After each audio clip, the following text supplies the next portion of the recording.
여러분 안녕하세요. 정치화법 온라인 클래스에 참여하게 되어서 여러분 집중해서 함께 수업할 수 있었으면 좋겠습니다. 오늘 이 시간에는 근로자의 권리에 대해서 관련된 내용을 정리하는 교과서 배운 내용 스스로 확인하기와 대단원 학습 내용을 문제를 풀면서 마무리를 해보도록 하겠습니다. 교과서 165쪽을 여러분 같이 펴고 공부하면 좋겠습니다. 교과서가 없는 친구들을 위해서 화면에 내용을 띄워두었으니까 교과서가 없더라도 같이 참여하면 좋겠어요. 자, 함께 하겠습니다. 자, 교과서 165쪽에 배운 내용 스스로 확인하기를 통해서 부족한 부분을 다시 한번 살펴보시면 좋겠습니다. 1번 같이 한번 해볼까요? 빈칸에 들어갈 알맞은 말을 써보자 그랬는데 1번 자, 괄호는 경제적, 사회적 약자인 근로자의 실질적인 지위를 보호하고 개선하고 근로자의 기본적인 생활을 보장하는 것을 목적으로 근로조건의 최저 기준을 정한다 그랬어요. 뭘까요? 근로조건의 최저의 기준을 정한다고 했으니까 기준법이 되겠죠? 네. 그래서 이 근로기준법을 통해서 근로자의 어떤 근로조건, 일하는 어떤 환경이라든지 임금이라든지 여러 가지 조건들을 가장 최저의 어떤 기준을 법으로 정해서 생활조건이라든지 근로조건들을 보장을 하려고 합니다. 자, 다음에 2번 근로자와 사용자가 대등한 관계에서 자율적으로 교섭하고 이러한 관계에 기초해서 근로관계가 발전하려면 무엇보다 헌법에 규정된 무엇이 보장되어야 될까요? 네, 근로 3권. 다른 말로는 무엇이라고 하나요? 노동 3권이라고 합니다. 단결을 할 수 있고 단체로 교섭을 할 수 있고 단체 행동을 할 수 있는 그런 권리가 보장이 되어야 되겠죠? 다음 3번 보도록 하겠습니다. 근로자들이 노동조합을 결성하고 그 구성원이 되어 근로조건과 그 밖의 사항에 관하여 사용자와 대등한 입장에서 교섭할 수 있는 권리를 무엇이라고 하나요? 이 근로 3권 중에 단체 교섭권이 되겠죠. 단체로 사용자와 함께 여러 가지 사항에 대해서 교섭을 할 수 있어요. 그래서 서로 협상을 하는 테이블에 나와서 여러 가지 조건들에 대해서 의논하고 결정을 할 수 있는데 이것을 단체 교섭권 이렇게 말합니다. 단체 교섭권을 사용해서 사용자와 단체 교섭이 이루어지면 단체 협약을 맺게 된다 그런 얘기를 했습니다. 다음 4번 부당 해고를 당한 근로자는 해고일로부터 3개월 이내에 어디에 구제 신청을 하거나 법원에 소송을 제기할 수 있습니까? 네. 지방노동위원회. 지방 각 지역에 그 노동위원회가 있어서요. 부당해고를 당했거나 여러 가지 부당행위를 당한 그런 경우에 구제 신청을 하게 되면 조사하고 도움을 준다고 얘기했습니다. 지방노동위원회에 구제 신청을 할 수 있다. 그래서 지방노동위원회 근로감독관이라든지 그런 분들이 이제 조정을 해주고 명령을 하게 되면 부당한 일들을 통해서 침해된 권리를 구제받을 수 있다고 공부하였습니다. 자, 다음 2번으로 넘어가서 맞으면 O, 틀리면 X로 표시 한번 해볼까요? 근로자의 인간다운 삶을 보장하기 위해 국가가 국민 생활에 개입하게 되었고 특히 노동 문제를 해결하기 위하여 제정한 법이 노동법이다. 네, 이거 맞는 말이 되겠습니다. 그 다음 2번 노동법은 개인 간의 영역에 국가가 개입하여 계약 자유의 원칙을 수정 또는 제한하는 것을 중요한 법 원리로 존중한다. 네, 그렇죠. 계약 자유의 원칙을 수정하고 또 제한하기도 한다고 했습니다. 자유롭게 계약을 하게 되면 경제적인 약자인 노동자, 근로자가 크게 그 인간다운 생활을 하지 못하고 크게 권리를 침해받을 수 있는 일들이 일어나기 때문에 노동법은 이렇게 개인 영역에 국가가 개입하는 것을 특징으로 한다고 하였습니다. 3번 볼게요. 개별적인 근로관계에서 근로자와 사용자가 합의하면 근로기준법에 규정된 최저기준에 미달하는 근로개혁도 할 수 있다. 네, 이건 아니죠. 근로기준법에 규정된 이 최저기준에 미달하는 그런 근로개혁은 무효라고 하였습니다. 합의 내용은 그거 이상으로 해야지, 최저기준 이상으로 해야지 거기에 미달해서는 안 되겠죠. 부당노동행위는 개인이 있는 근로자의 권리를 침해하는 부당해고 부당징계 등을 의미하고, 부당행위는 단체로서의 권리인 노동조합 활동과 관련된 근로삼권 침해를 행위를 말한다. 이거는 잘못이죠. 거꾸로 얘기했습니다.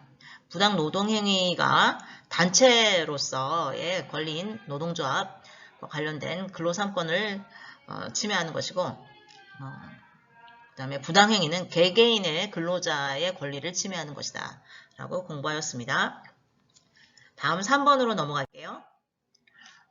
글을 읽어보면서 라곰하고 얀텔러겐이라는 정신이 우리나라 노동 현실에 어떻게 적용될 수 있는지 한번 생각해 보도록 하겠습니다. 이 부분에 대한 여러분의 생각을 동영상 수업이 끝난 다음에 댓글창에 채팅창에 정리하여 기록해 주세요. 입력해 주세요. 같이 읽어보세요. 스웨덴의 민족성으로 라곰, 얀텔러겐이라는 말이 자주 언급된다. 라곰은 의견일치, 평등이라는 스웨덴의 민족정신을 담은 말로 바이킹 시대에 큰 사발에 술을 담아 돌려 마실 때 모든 사람에게 돌아갈 수 있도록 각자 적당한 양을 마시던 풍습에서 유래하였다. 얀텔러겐은 얀테의 법이라고도 불리는데 누구도 다른 사람보다 더 잘났다고 생각하거나 행동해서는 안 된다는 의미를 담고 있다. 이 말은 스웨덴의 사회적 평등 철학을 반영하는 것이며 경쟁보다는 합의와 협동을 강조한다.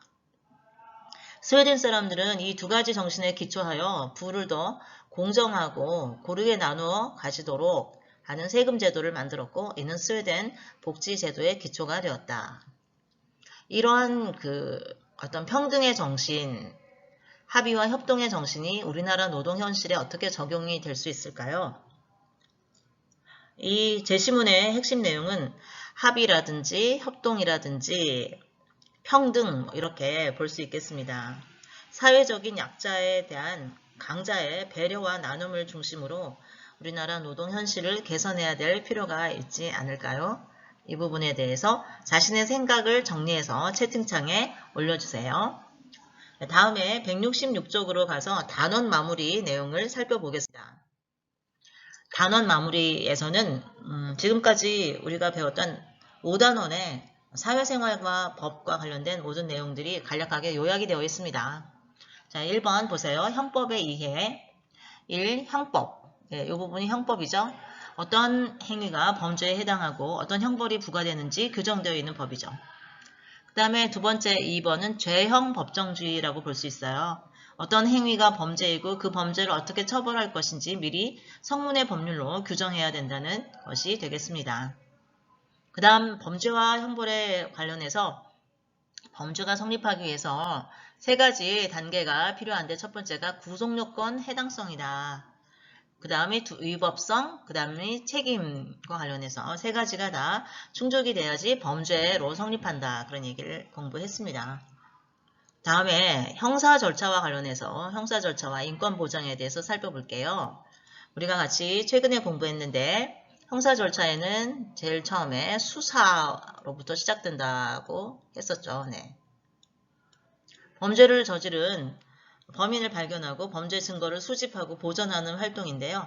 이 수사 이후에 기소를 할 것인지 불기소 처분을 내릴 것인지 결정이 된다고 했습니다.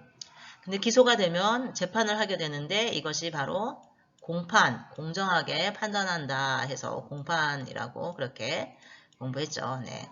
이때부터는 수사받는 피의자가 아니라 재판에 그 형벌을 결정하게 되는 피고인이 된다 그랬어요. 재판을 통해서 피고인의 유죄 무죄를 판단하는 절차로 모두 절차, 심리 절차, 그리고 유무죄 판결 선고, 형 집행 이런 절차를 거친다고 하였습니다. 근데 이 과정에서 인권 보장을 위한 여러 가지 원칙과 제도가 있어요. 적법 절차의 원칙, 구속 전에 피의자 신문 제도라든지 구속이 됐다 할지라도 구속이 적합한지 부적합한지 다시 심사를 요청하는 제도도 있고 또 구속 기소된 경우에는 보석 제도가 있어서 그 석방을 한 상태에서 재판을 받을 수 있다. 그런 것도 같이 공부했죠. 그 다음에 뭐 가해자만 인권이 있는 게 아니라 피해자도 보호받고 피해자의 권리도 인정을 받아야 된다고 공부했습니다. 특히 범죄 피해자의 경우 신변 보호가 굉장히 필요하고 여러 가지 피해를 입었을 때 그 피해를 도움을 받을 수 있는 여러 가지 제도가 있다고 공부했죠. 그 다음에 이제 형사 피의자의 경우 이제 구금되었다가 불기소 처분을 받아서 또 무죄 판결을 받아서 죄가 없는데도 억울하게 그렇게 갇혀 있었던 경우에는 형사 보상 제도가 있다 공부했습니다. 그리고 명예회복 제도도 있다 공부했죠. 네. 최근에 배운 근로자의 권리와 관련해서 노동법에 대해서 우리 공부했고요. 그리고 근로자의 권리 보장과 관련해서 개인인 근로자를 보호하는 근로기준법, 그리고 이제 단체로서의 그 근로자를 보호하는 근로 3권 공부했고요. 그 다음에 부당한 권리 침해를 구제받을 수 있는 노동위원회, 지방 또 중앙 노동위원회에서 구제를 신청할 수 있다는 걸 공부하였습니다. 자, 다음으로는 167쪽으로 가서 배운 내용 적용하기 같이 공부해 보도록 하겠습니다.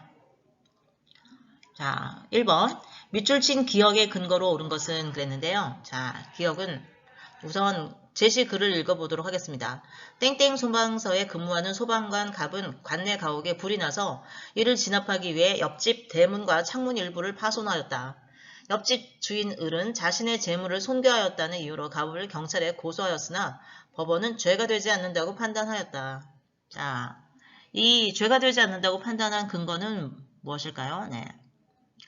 여기 구속요건에 해당하지 않는다. 이게 될까요? 여기 형법에는 재물 손괴에 해당하는 그런 규정이 있어요. 그리고 여기 고의가 있기 때문에 구속요건에 해당이 되죠. 네. 그래서 1번은 아니고요. 네. 2번 위법성은 있으나 책임이 없다. 이 갑의 행위는 업무로 인한 정당 행위로서 위법성 조각 사유에 해당하죠. 그래서 위법성이 없어요. 네, 여기 위법성이 있다고 했으니까 X. 그 다음 정당방위로 사회적 비난 가능성이 없다 그랬는데요. 이 경우 정당방위가 아니라 이거는 정당행위라고 할 수 있습니다. 자기의 업무 때문에 한 일이기 때문에 정당행위라고 할 수 있겠고요. 그것이 바로 4번에 나와 있네요. 정당행위에 해당하여 위법성이 조각된다. 그 다음 행위자를 비난할 가능성이 없는 경우, 이 경우는 이제 그 책임에 대한 설명인데 만 14세 이상이죠. 소방관의 경우. 그래서 해당이 없고 답은 4번이 되겠습니다. 다음 문제로 가죠. 가나다에 대한 설명으로 옳은 것을 찾아보자고 했는데요. 자, 가의 경우 지금 갑이라는 어떤 그 경찰 갑이 을 지금 체포하는 그런 모습이 보이네요. 나의 경우에는 이제 형사 입과해서 이제 구속영장이 지금 보이고, 지금 을은 저기 아마 구속되는 것 같습니다. 그 다음에 다의 경우에는 재판을 받는 지금 피고인이 되었네요. 을이. 그런 모습이 보입니다. 자, 그러면 옳은 설명을 찾아봅시다. 가에서 경찰 갑은 변호사 선임권을 고지해야 한다. 맞는 말이죠. 그렇죠. 체포할 때 왜 체포되는지 도움을 변호사로부터 받을 수 있다는 그런 권리 이런 것들을 알려줘야 된다. 맞는 말입니다. 나에서 구속영장이 청구되면 을은 구속적부 심사를 청구할 수 없다 그랬나요?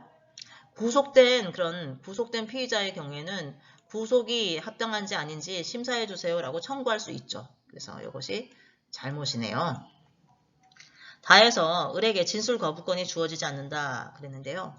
재판에 회부되어도 재판을 받는 동안에도 모든 절차에서 진술 거부권이 주어지죠. 그래서 재판에 기소가 되었다 해도 여전히 자신에게 불리한 걸 진술을 거부할 수 있습니다.